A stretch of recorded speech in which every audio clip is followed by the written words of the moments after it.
Salve María, sean todos bienvenidos a un episodio más del programa Escuela de María. El día de hoy tenemos una invitada muy especial. Su nombre es María Angélica. Ella tiene 10 años, ya de aquí a poquito cumple 11, y aprovechando que está en vacaciones, quiso acompañarnos en este programa del día de hoy. Salve María, María Angélica.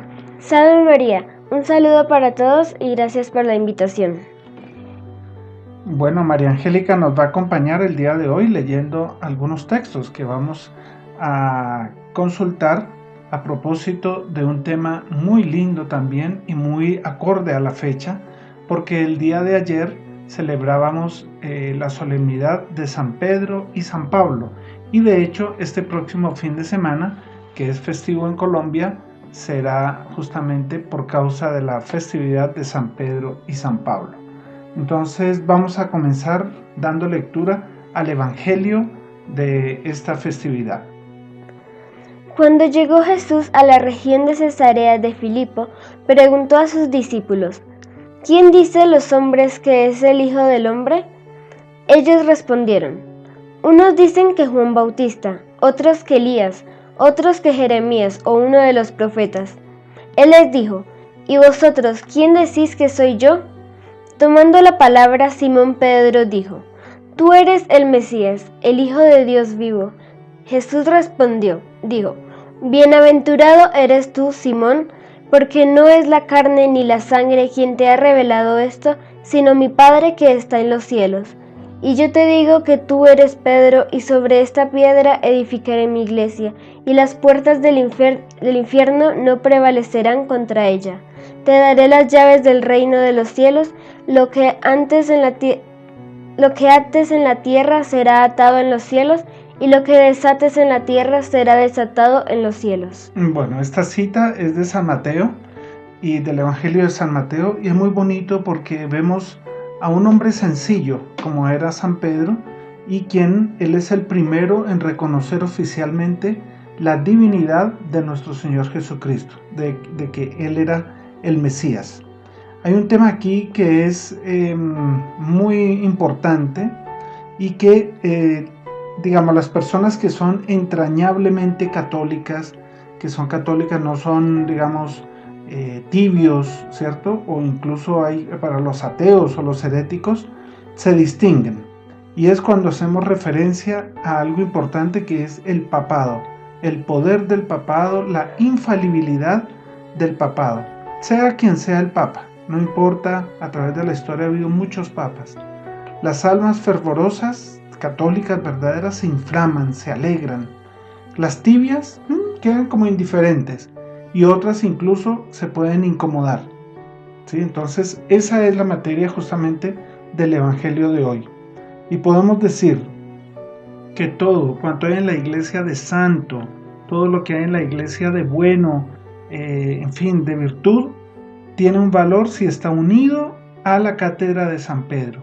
Y si se separa de la cátedra de San Pedro, pasa a ser algo nulo, algo estéril, maldito, malo, ¿sí? Que es incluso digno de la ira de Dios si se aparta de la cátedra de San Pedro. Todos recordamos la parábola de la vid y el sarmiento, ¿cierto? Entonces la vid es la mata, de la uva, y el sarmiento es una ramita de donde sale el fruto, de donde sale la uva. Pero si se separa el sarmiento de la vid, pues queda algo muerto, algo que no sirve para nada. Entonces vamos a leer este texto. Pero como nuestro Señor se unió de manera indisoluble a la cátedra romana, se puede decir con total seguridad que la parábola sería verdadera, entendiéndose la vid como la Santa Sede y los sarmientos como las varias diócesis, parroquias, órdenes religiosas, instituciones particulares, familias, pueblos y personas que constituyen la Iglesia y la cristiandad.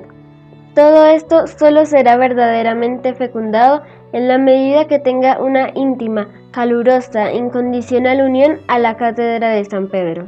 Bueno, qué bonito esto, porque justamente vemos que esa parábola se puede aplicar al Santo Padre, a la cátedra de San Pedro, ¿cierto? Y debe ser algo incondicional. ¿Por qué? porque la cátedra de San Pedro goza de la infalibilidad. ¿Sí? Cuando el Santo Padre se refiere, habla ex cátedra, se llama, o sea, habla haciendo uso de su condición de cabeza de la Iglesia de manera solemne, es infalible, o sea, que no puede fallar. Es algo, yo creo que después del amor a Dios, ¿sí?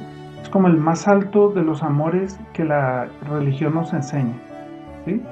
Y yo creo que hasta se confunden el amor a Dios y el amor al papado, porque el papado es el vicario de Cristo. Cuando Santa Juana de Arco fue interrogada por sus perseguidores que querían matarla y para esto buscaban hacerla caer en algún error teológico por medio de preguntas capciosas, ella respondió: en cuanto a Cristo y a la Iglesia, para mí son una sola cosa. Qué bonito, son una sola cosa, muy bien. Y nosotros, pues sí, eso se podría aplicar y decir nosotros que el Papa y Jesucristo son una sola cosa, no hay diferencia. Porque todo lo que se relaciona con el Papa es directa, íntimamente unido a Jesucristo. Qué bonito, eso es algo muy importante de nuestra fe. Y bueno, vamos un poquito a recordar el Evangelio cuando es nuestro Señor que quiere dirigirse a la ciudad de Cesarea de Filipo, ¿sí? Una ciudad que había sido construida por un tetrarca años antes, un emperador. Y es ahí, en esa localidad, que tiene una característica especial, y es que es montañosa, es en medio de las rocas, y es pétrea, se dice, o sea, es toda de piedra, ¿sí? Era construida sobre la roca. Entonces, Herodes el Grande, él había puesto, un emperador anterior, había puesto una estatua grande del emperador César Augusto, en mármol blanco, y fue caminando por esa región que nuestro Señor iba con los apóstoles. Tal vez se veía esa estatua de la cual mencionamos, tal vez ese era el escenario, pero sin dudas las rocas eran visibles para todos los que pasaban por allí. Allí es donde nuestro Señor produce ese diálogo, ¿sí? Y en ese diálogo es que queda claro, queda explícito dos cosas. Uno, la divinidad de Jesús, y dos, es la edificación de la Santa Iglesia Católica, que queda allí fundada. Algunos autores destacan otro aspecto importante: el hecho de que Jesús eligiera una región perteneciente a la gentilidad para manifestarse como Hijo de Dios y fundar el primado de su Iglesia.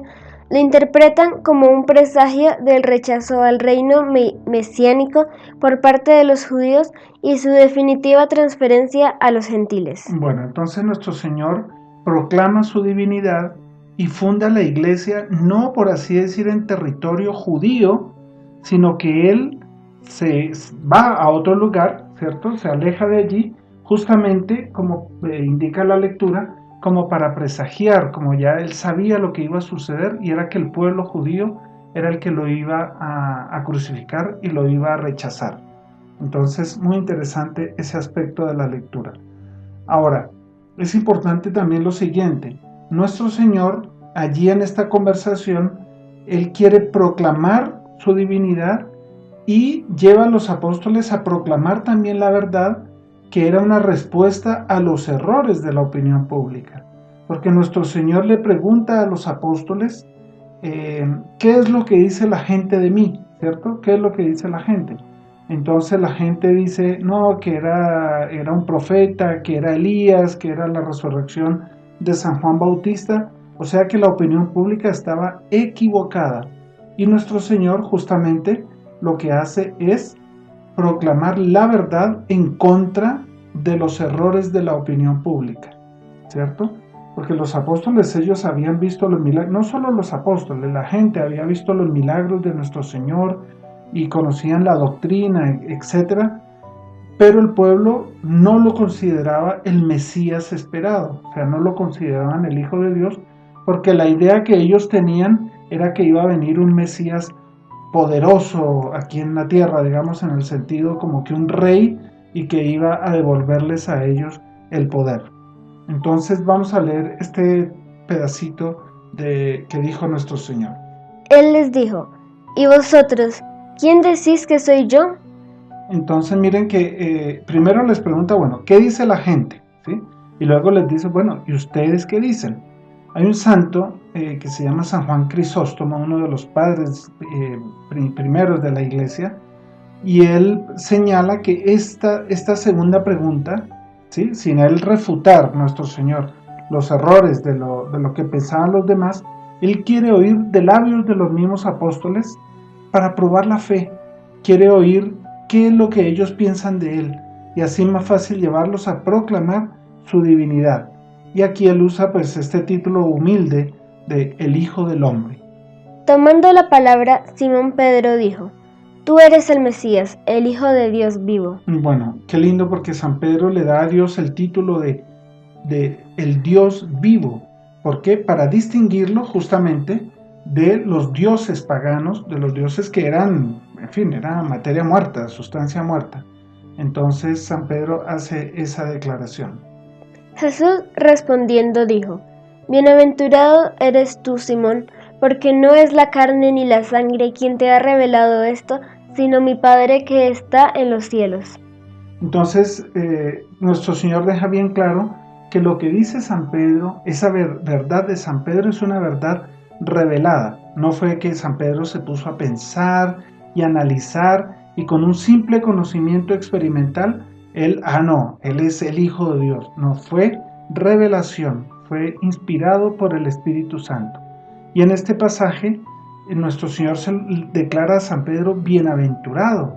¿Sí? ¿Por qué? Porque él mereció la alabanza de haber mirado y de haber visto, por así decir, más allá de lo humano, ¿sí? No solo viendo de acuerdo a los sentidos, a la carne, sino que comprendiendo la revelación del Divino Espíritu Santo. Y es interesante porque la ciencia, o no sé, la inteligencia, la genialidad o cualquier otro don humano que podamos mencionar, no tiene la fuerza para llegar a comprender la unión de nuestro Señor Jesucristo con Dios Padre. Eso se llama la unión hipostática, ¿sí? No es la ciencia justamente, sino que es necesario que sea a través de la revelación. ¿Por qué? Porque el hombre se aferra a sus propias ideas, a lo que ve alrededor, a sus tradiciones, a lo que ha estudiado, ¿cierto? Y a veces rechaza las pruebas más evidentes como son los milagros. Y eso sucede muchas veces con la ciencia. Para alguien así, Jesús no pasa, como mucho, de un sabio o de un profeta. Habrá también quienes no lo verán, sino como el hijo de un carpintero. Bueno, esa es nuestra fe, ¿cierto? Y es la fe que enseña la Iglesia, pero que fue revelada por el propio Dios, que el propio nuestro Señor Jesucristo anunció, el que era el enviado del Padre, y es confirmada por el Espíritu Santo. Entonces recordemos, es una fe que no es fruto de sistemas filosóficos ni de grandes sabios, sino que es de nuestro Señor Jesucristo, directamente del propio Dios. Jesús edifica su iglesia sobre Pedro. Y yo te digo que tú eres Pedro, y sobre esta piedra edificaré mi iglesia, y las puertas del infierno no prevalecerán contra ella. Bueno, aquí viene entonces la fundación de la Santa Iglesia Católica, la única iglesia fundada por nuestro Señor y que tiene una característica que nuestro Señor le da, y es que es invencible. Cuando Él dice que las puertas del infierno no prevalecerán, es decir, que no vencerán a la iglesia. A lo largo de la historia no son pocos, sino al contrario, son muchos los herejes que han querido atacar a la cátedra de San Pedro, ¿cierto? Que es el fundamento de la iglesia, que es el consuelo de los católicos, etc. Y nuestro Señor, cuando dice ese edificaré mi iglesia, ahí está justamente la confirmación de que es la única, la iglesia de Dios. Hay muchas personas constituidas en autoridad dentro de la Iglesia, a las cuales hemos de estar unidos por la obediencia. Sin embargo, toda esta variedad tiene que reducirse a un prelado primero y supremo, en quien principalmente se concentre el principado universal sobre todos. Entonces, ahí está. Tenemos en la iglesia, hay muchas autoridades, están los sacerdotes, los párrocos, los obispos, las diócesis, cardenales, etc. Pero todos estamos bajo el cayado, digamos, de ese prelado principal que es el Santo Padre. Entonces, cuando él dice, yo te digo a ti que tú eres Pedro, y en otra parte, sí, eso fue después de la resurrección, le dice, apacienta mis ovejas. Entonces nuestro Señor edifica la iglesia sobre esa roca que es San Pedro y le encarga de apacentar su rebaño, de apacentar la iglesia. Y aunque todos los apóstoles tienen de alguna manera ese poder, ¿cierto? Pero Él escoge a una persona, es una roca que es el fundamento de la iglesia. Si leemos los Hechos de los Apóstoles, encontraremos a Pedro ejerciendo ese supremo poder, al hablar en primer lugar en las reuniones de los apóstoles, al proponer lo que debe hacerse, inaugurando la misión apostólica, acabando discusiones con su palabra, etc. Bueno, ese principio y esa realidad se ha perpetuado, ¿sí? Ha continuado a lo largo de los milenios, que es la jurisdicción y el magisterio de los papas, o sea, las enseñanzas de los papas. Te daré las llaves del reino de los cielos. Lo que ates en la tierra será atado en los cielos, y lo que desates en la tierra será desatado en los cielos. Un simple pescador de Betsaida proclama que el hijo de un carpintero es realmente hijo de Dios por naturaleza. Este enseguida enuncia que edificará una obra indestructible y dejará en manos de su administrador, con plenos poderes de jurisdicción y magisterio, las llaves del reino de los cielos. Allí es plantado el grano de mostaza, del cual nacerían las iglesias, las catedrales, las ceremonias, los vitrales, las universidades, los hospitales, los mártires, los confesores, las vírgenes, los doctores, los santos, en fin, la Santa Iglesia Católica, Apostólica y Romana. Bueno, es bellísimo ese párrafo porque es en el momento en que nuestro Señor nombra a San Pedro y funda la Iglesia Católica en ese instante, y ahí es, como dice, esa semillita de la cual va a nacer ese árbol robusto que es la Santa Iglesia Católica con sus instituciones, con su doctrina, que es la misma doctrina de nuestro Señor Jesucristo. Y uno ve grandezas, ¿no? Catedrales, iglesias, comunidades, en fin, obras de caridad. Todo eso hecho por la Santa Iglesia Católica nace en ese momento en que nuestro Señor nombra a San Pedro como vicario de Cristo. Qué grandeza de la iglesia, tener un representante de nuestro Señor Jesucristo aquí en la tierra. Bueno, hemos hablado de San Pedro, pero es la fiesta son inseparables, San Pedro y San Pablo. Entonces ahora vamos a hablar de San Pablo.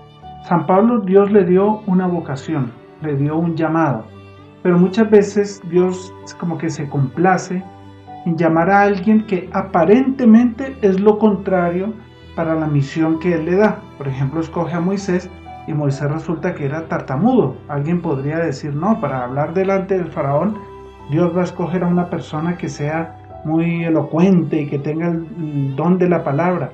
No, Dios a veces escoge una persona que pareciera ser contraria a la misión que tiene. Y el Señor va preparando los caminos, incluso se sirve hasta de los propios obstáculos de la persona para hacer cumplir su propia voluntad. Vamos a escuchar de San Pablo, el joven fariseo de Tarso. Nada parecía indicar que aquel jovencito de rostro vivo e inteligente de nombre Saulo se fuese a transformar en un intrépido defensor de Jesucristo. Nacido en Tarso, Cilicia, en el seno de una familia judaica, el pequeño Saulo estuvo desde muy pronto sujeto a dos fuertes influencias que pasarían mucho en la formación de su carácter. Por un lado, las convicciones religiosas que aprendiera de sus padres no tardaría en hacer de él un auténtico fariseo, apegado a las tradiciones, anhelante por la llegada de un Mesías victorioso y liberador del pueblo elegido. Entonces, sometido al yugo extranjero y celoso cumplidor de la ley hasta en sus últimas prescripciones. Bueno, entonces San Pablo, él es educado en la religión judaica y él es educado lejos de Jerusalén. Él estaba, ya vivía nuestro Señor Jesucristo, estaba predicando, pero San Pablo se encontraba lejos de allí y él era, por así decir, un buen judío, ¿sí? Si bien él estaba aferrado pues a las tradiciones de los fariseos, Pero él era un buen judío, ¿en qué sentido? En que él anhelaba que llegara el Mesías, ¿sí? Él realmente anhelaba, él no andaba tanto preocupado de su vida, de sus cosas, de su negocio, sino su principal interés era que viniese el Mesías, ¿sí? Entonces, bueno, luego él también vive en un ambiente, ¿sí? Que es una metrópoli griega, es una gran ciudad griega, que era súbdita del Imperio Romano, pero que en la época era como decir el lugar de la cultura, donde se reunían de hecho muchas culturas, era un lugar muy cosmopolita, la gente visitaba de otros lugares del mundo, y así Dios también lo preparaba en ese contacto con otras culturas, porque él iba a ser el apóstol de los gentiles, o sea, el apóstol de los otros pueblos diferentes al pueblo judío. Apenas había salido de la adolescencia, Saulo abandonó su patria para instalarse en la ciudad cuna de la religión de sus antepasados, Jerusalén. Allí se hizo un asiduo estudioso de las Escrituras, instruido por el doctor Gamaliel, uno de los miembros más destacados del Sanedrín. Entonces San Pablo comienza a estudiar y a formarse muy bien. Él era un especialista en las Sagradas Escrituras, ¿cierto? Entonces todo esto parece que nuestro Señor lo iba preparando para justamente la misión que él tenía. Solo que San Pablo, a medida que iba aprendiendo, él era un poco diferente a Gamaliel. Gamaliel era una persona de mucha tranquilidad, en fin, de un temperamento así más calmado, pero San Pablo se hace un fanático, él mismo lo dice. San Pablo dice, hay una frase, María Angélica, ¿te acuerdas? Incluso aventajaba a muchos compatriotas de mi edad como fanático partidario de las tradiciones de mis antepasados. Entonces el propio San Pablo, él reconoce que él era un fanático judío, ¿cierto? Entonces, bueno, allí en el interior de este discípulo de Gamaliel hay un corazón sincero, lo que decíamos, San Pablo, él buscaba la verdad y la buscaba con ardor. Él quería llegar realmente al conocimiento de las Sagradas Escrituras, quería encontrar el Mesías y en fin, al final iba a encontrar a nuestro Señor, quien dijo, yo soy el camino, la verdad y la vida. Entonces San Pablo pasó varios, en esa época, ¿no? Saulo todavía, pasó algunos años fuera de Jerusalén, que coincidió con el periodo de la vida pública de nuestro Señor, o sea que no tuvo como tal un contacto, él no conoció a nuestro Señor en vida. Y él después regresa, ¿sí? Después de la pasión, y se encuentra con que Jerusalén era otra, porque había unos judíos, pero que ahora eran cristianos, y que ellos proclamaban a nuestro Señor Jesucristo. Decían que él había sido crucificado por los judíos, por el Sanedrín, y que él era el propio Dios. Entonces San Pablo como que no comprendía cómo esos galileos, que eran gente muy sencilla, y andaban predicando algo contra la religión judaica en total impunidad, sin ningún castigo. Entonces él se irrita, ¿cierto? Él queda molesto por eso, y él va a la sinagoga y él dice, pero ¿cómo así? No podemos permitir esto. Y entonces, en fin, una vez en una de esas prédicas, digamos, en una de esas sinagogas en que él se encuentra, conoce a un joven que se llama Esteban, que ya sabemos es San Esteban. Y San Esteban anunciaba con todo entusiasmo las glorias de nuestro Señor. Entonces San Pablo, indignado, ¿sí? Con el coraje de San Esteban, él aprobó que lo mataran. San Pablo fue de los que aprobó que lo apedrearan a San Esteban y consideró como un honor el quedarse allí custodiando los mantos de los que iban a lanzarle piedras, porque San Pablo era muy joven y por la ley él no podía lanzar piedras, pero él participó y con entusiasmo del martirio de San Esteban, lo podemos imaginar. Entonces, a partir de ese momento, él como que da largas a su furia contra los cristianos. Incluso hay una frase que yo creo que vale la pena leer de San Pablo. Me creí en el deber de combatir con todas mis energías la causa de Jesús de Nazaret. O sea, él se declara enemigo de Jesús de Nazaret. Y él era de los que entraba a las casas de los cristianos, sacaba allí a los hombres, a las mujeres, para entregarlos a en fin, a la autoridad para que fueran castigados y todo eso. Pero ese Jesús a quien él insistía perseguir se iba a atravesar en su camino cuando él iba hacia Damasco.